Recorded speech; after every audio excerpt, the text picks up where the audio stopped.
تیسرا بھاگ یہ ہے نحمدہ ونصلی علی رسولہ الکریم۔ بہرکیف آج ہی سے ہم اپنے آپ کو بدلیں، اپنے اندر چینجنگ پیدا کریں اور پوری دنیا میں متحد اور منظم ہونے کی کوششوں میں لگ جائیں۔ خدا را اللہ کی رضا کے لیے کام کریں، اللہ کا کام اللہ کی رضا کے لیے کریں۔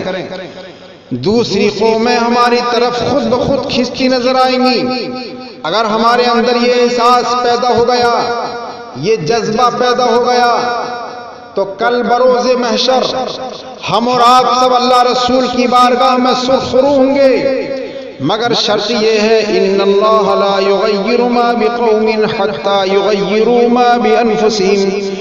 بے شک اللہ تعالیٰ کسی بھی قوم کے حالات کو اس وقت تک نہیں بدلتا جب تک قوم کے اندر خود اپنے حالات کے بدلنے کا احساس نہ ہو۔ خدا نے آج تک اس قوم کی حالت نہیں بدلی، خدا نے آج تک اس قوم کی حالت نہیں بدلی، نہ ہو جس کو خیال خود اپنی حالت کے بدلنے کا۔ اور ایک بات یہ بھی یاد رکھیے، رہی مسلک کی بات تو اس سے بدکنے کی ضرورت نہیں ہے، اس میں الجھنے کی ضرورت نہیں ہے، کیونکہ یہ مسلک ہمارا اپنا ہے۔ جب سارے بزرگان دین ہمارے ہیں، اعلیٰ حضرت ہمارے ہیں، تو پھر مسلک بھی ہمارا ہی ہوا، اس سے بدکنے کی کیا ضرورت؟ یہ تو بہت پرانی بات ہو گئی، اس میں الجھنے کی کوئی ضرورت نہیں۔ اللہ کے واسطے اس سب کو چھوڑ دیجئے اور دین کے نام پر سب ایک ہو جائیے، اور سب لوگوں کو بھی چاہیے کہ سب بزرگوں کا نام لیا کریں۔ ہمارے علماء کرام کو بھی چاہیے کہ اپنے جلسوں میں، اپنی تقریروں میں سب بزرگوں کا نام لیا کریں، تاکہ آپس میں محبتیں قائم ہوں، تاکہ آپس میں محبتیں قائم ہوں۔ فیضان وارث آپ کہیے، فیضان مدار آپ کہیے، فیضان صابر آپ کہیے، وغیرہ وغیرہ تمام بزرگوں کا نام لیجئے، لینا چاہیے، کوئی حرج کی بات نہیں۔ اور اعلیٰ حضرت کے لیے مسلک اعلیٰ حضرت کہہ دیجئے، کوئی حرج کی بات نہیں ہے، اس میں الجھنے کی کوئی بات نہیں ہے، اس لیے کہ سارے کے سارے بزرگ ہمارے اپنے ہیں، اس میں چھوٹے بڑے کی کوئی بات نہیں ہے۔ بزرگوں کو ناپنے کا ہمارے پاس کوئی پیمانہ، آلہ یا تھرمامیٹر نہیں ہے۔ اعلیٰ حضرت کے لیے مسلک اعلیٰ حضرت اس لیے کہہ دیا جاتا ہے کہ باطل کے خلاف ثبوت پیش کرنے کے لیے اتنی بڑی تعداد میں اعلیٰ حضرت کی کتابیں ہمارے سامنے موجود ہیں۔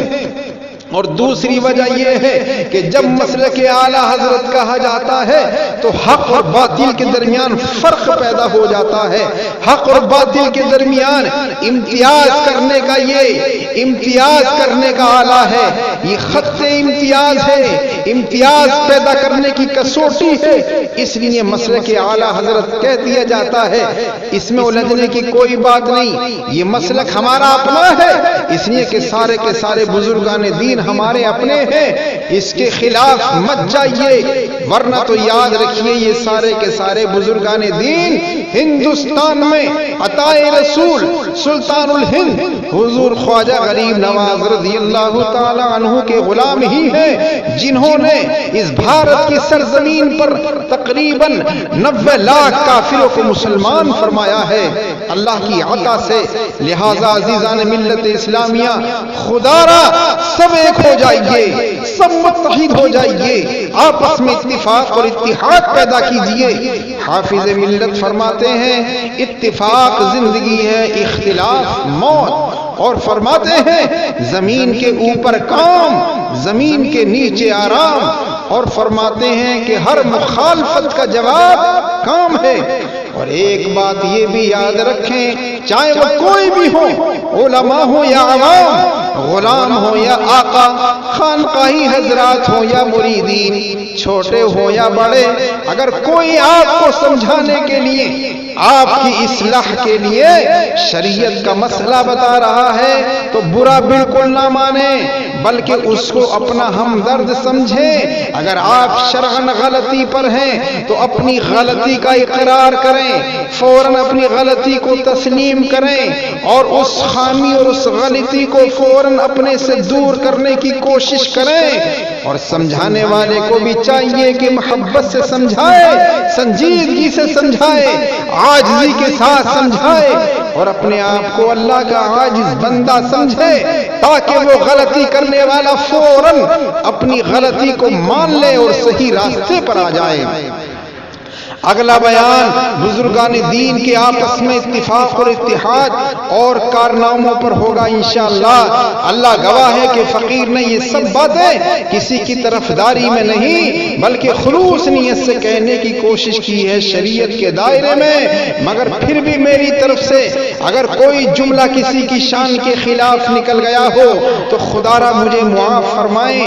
میں نے عمل کی نیت سے یہ پیغام آپ کے سامنے رکھا ہے تاکہ ہم اور آپ سب عمل میں لگ جائیں، آپس میں اتفاق اور اتحاد پیدا کریں، آپس میں ایک طاقت بن جائیں اور میرے اس پیغام کو اللہ کی رضا کے لیے زیادہ سے زیادہ دوسروں تک پہنچانے کی کوشش کریں۔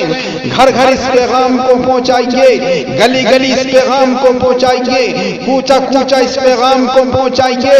اللہ تعالیٰ آپ کو بہت بڑی جزا اور بہت بڑا ثواب عطا فرمائے گا انشاءاللہ۔ اللہ تعالیٰ ہم سب کے اندر اتفاق اور اتحاد پیدا فرمائے، دین کا درد پیدا فرمائے، مسلک اعلیٰ حضرت پر قائم رکھے، سب بزرگوں سے محبت رکھنے کی توفیق عطا فرمائے اور خلوص و محبت کے ساتھ عالمی پیمانے پر دین کا کام کرنے کی توفیق عطا فرمائے۔ آمین بجاہ سید المرسلین صلی اللہ تعالی علیہ وسلم۔ وما علینا الا البلاغ۔ السلام علیکم ورحمۃ اللہ وبرکاتہ۔